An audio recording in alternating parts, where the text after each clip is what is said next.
It is really true that that in a post-Christian Western society, whether that's in North America or Europe or Australia, wherever you are, there is a great danger that in your interaction, trying to reach out and engage your non-Christian culture, that the culture colonizes you.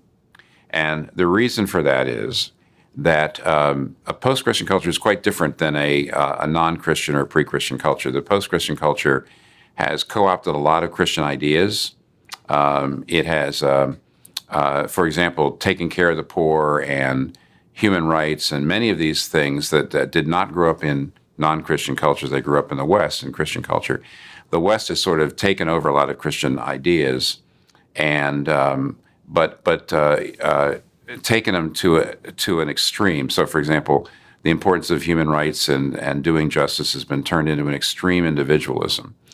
And so what can actually happen is a Christian can easily fall into getting co-opted by that individualism. So there's a kind of, I call it a liberal individualism that says, I need to do justice for the poor and I need to do racial justice, but nobody should tell me what to do sexually.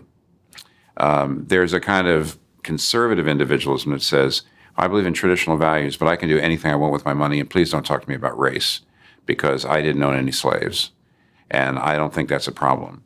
And it's extraordinarily easy for Christians to think that they are being Christian, but they're actually getting co-opted by either what I would call blue state or red state individualism. That's just not as likely to happen if you're a Christian growing up in India.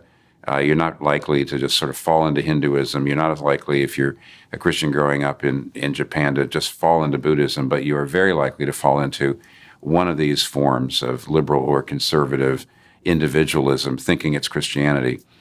So what's important is we just need to understand how the biblical worldview differs from all other different worldviews. And so worldview education or apologetics is actually necessary even to disciple people nowadays.